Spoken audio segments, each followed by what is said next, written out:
like a ghostly vision, a marionette of societal expectations, crafted to fit the mold of beauty decreed by the elite.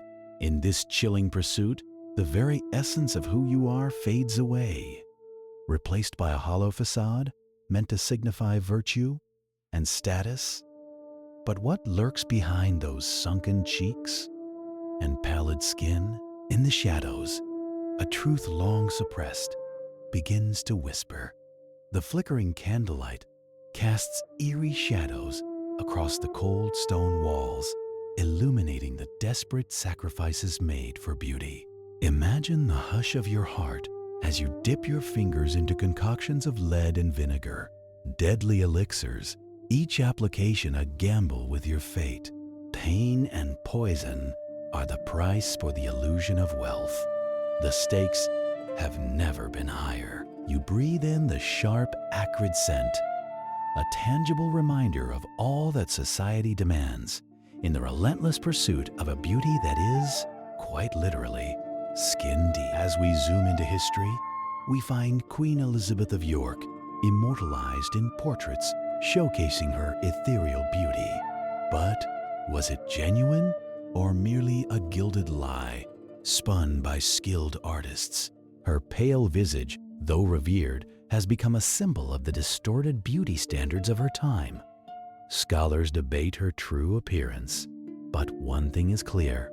The pursuit of this ghostly aesthetic was a perilous game in which countless women lost more than just their health. They lost their very identities. Now, picture the morose scene of women in elegant gowns, their bodies gaunt from starvation, seeking the unattainable ideal of hollow cheekbones and translucent skin. They suck on lemons, their lips pucker in pain, while their stomachs grumble in defiance. This was beauty's brutal reality. The societal pressure to conform to this ideal saw women not only starve their bodies, but their spirits as well. In this grotesque masquerade, each hunger pang is a reminder of their worth or perceived lack thereof in a world where aesthetics rule. The artistry of the time captured this macabre beauty with precision. Painters wielded brushes not to depict reality, but to create a fantasy where flaws were erased and imperfections were sins.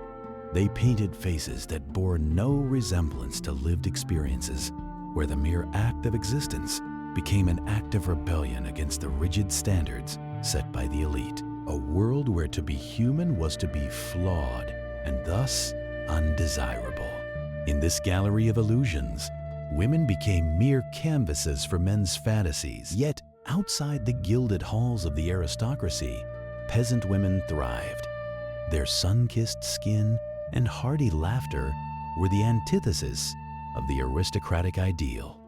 They worked the fields, their strength evident in their muscular arms and rosy cheeks. While noble women languished in dilapidated chambers, the peasants embraced the vitality of life. Ironically, their beauty lay in the very thing that the elites despised: a life lived outdoors, filled with love, labor, and laughter, elements that transcended the shallow standards imposed by society. The social fallout of deviating from beauty norms was swift and brutal.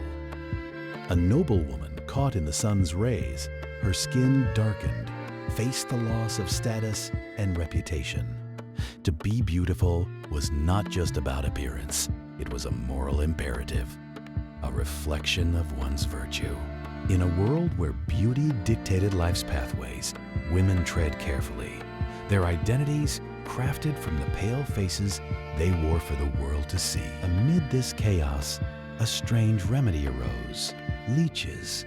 Clinging to the hope of beauty, women placed these slimy creatures on their skin, believing they would suck away the impurities of life itself. A grotesque irony unfolded as the quest for beauty turned into a macabre blend of folklore and desperation. How far would one go to conform? The answer lay in their bloodied trails, fierce hope entwined with pain. Historians continue to dissect whether these beauty standards were enforced by the elite or merely aspired to by the masses. Some argue that most women merely admired these ethereal ideals without adopting them, while others contend that many felt compelled to conform. The diary entries of these women remain scarce, their voices fading into silence, overshadowed by the societal expectations that bound them to a cruel fate. As you stare into the warped mirror, the painful sting of vinegar on your skin, and the sharp ache from fasting, the silence speaks volumes. No loud protests, no outcry against these inhumane standards, just quiet compliance. You look away from your reflection, feeling the weight of conformity crushing your spirit. Each day is a reminder of the price of beauty, where the threat of being deemed sinful or diseased looms over you like a storm cloud. And in the midst of this, the ritual of beauty continues. Eyebrows plucked to near oblivion, hair dyed to enhance pallor, a high forehead became the very embodiment of femininity, virtue, and grace. This society, where choices were scarce, turned appearance into a battleground, a sad truth embedded within the norms of beauty.